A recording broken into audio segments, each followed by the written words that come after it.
Hi guys, welcome to another video. Today what I'm going to talk about is how to relocate on a budget, and there's going to be 7 tips that I have to kind of help you out. Initially I was going to call it how not to go broke when moving to Nigeria, but I thought that was a bit condescending. So we're going to go with a little bit more positive spin, and we're going to have some money saving tips, 7 ways how to relocate on a budget. So let's go into it. Let's see what we can find out.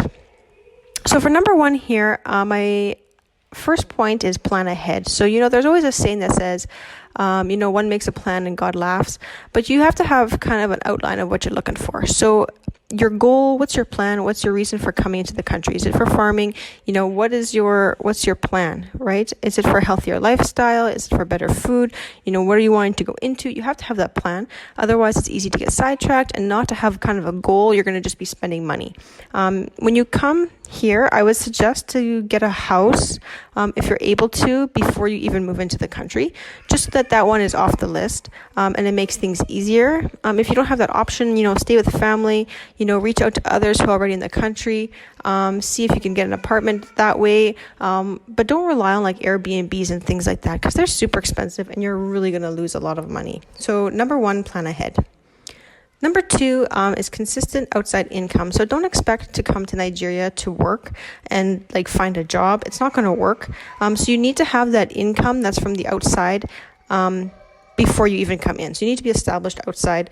Like, for example, if you're from Canada, make sure you have a Canadian income before coming to Nigeria. It's not going to work otherwise. In my opinion, income is better than savings. Savings will go fast. Within the first couple months, your savings will be gone. So if you have the consistent income, you don't rely on your savings, and that's far better in my opinion. Number 2, consistent outside income.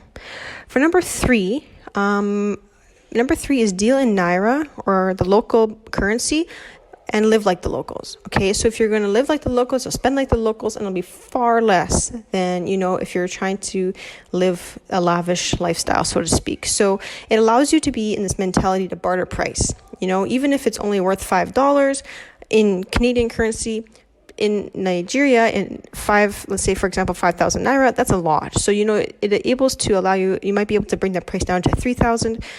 It might not seem like much, but at the end of the day, all those little things add up, and it definitely saves you money if you're able to be in the right mentality. So don't convert to dollars. It's easy to do when you're in the beginning, like, oh, this is only worth $3 Canadian.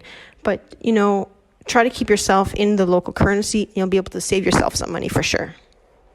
Number 4 here is take it slow and have realistic expectations. So for that one, don't compare yourself to others who have already relocated.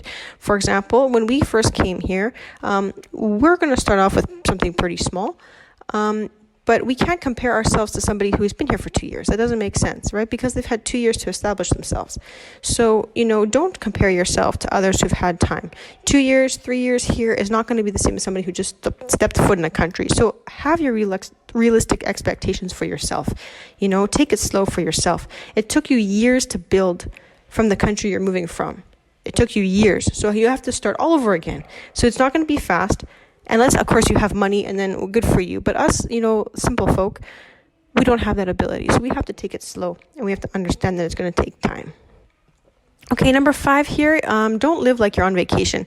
So this one that I kind of see it here and there is it's hard to change our mindset. So when we go somewhere, we tend to switch into a mindset of vacation mode, and with that vacation mode, we end up spending too much. We all know that when we go on vacation, we spend too much money. So when you now relocate, you're kind of stuck in this vacation mode, and you end up spending too much money.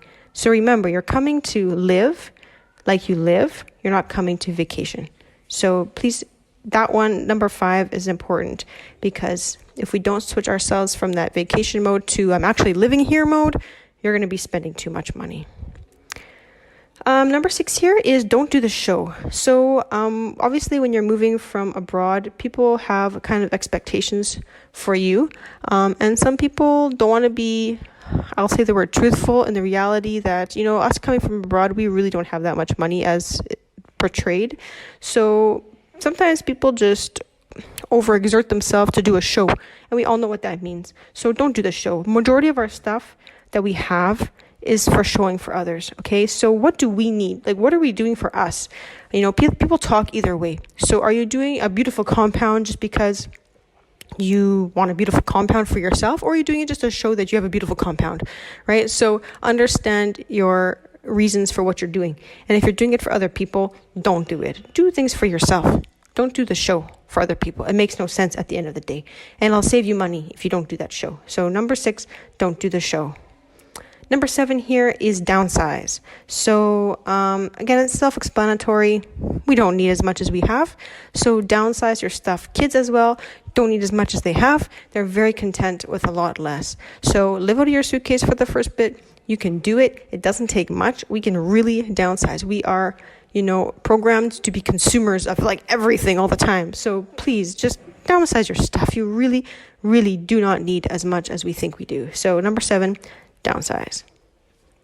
So guys, that's my top 7 list. I wanted to make it short today just so that I don't take up too much time. But we understand that moving does take money. That's a reality. So we got to get our budget and we kind of go from there. It's not going to be perfect. Everything isn't going to be perfect all the time, but to have a general idea is definitely something we need. So, figure that out. And also, I'm just going to add a point in here. I'm not going to go too much into it because I could talk for hours on it, but definitely try to get into like farming or agriculture or some type of garden to get some sort of self-sustainability. I think a lot of us moving from abroad to these countries are really going that self-sustainable route, that agricultural farming route. And that's what we need. We can't be reliant on other people to feed us. So let's make sure that we also put that in the back of our minds as well, that we're able to do that farming. So that's it, guys. Like, share, and subscribe, and we'll see you guys in the next one.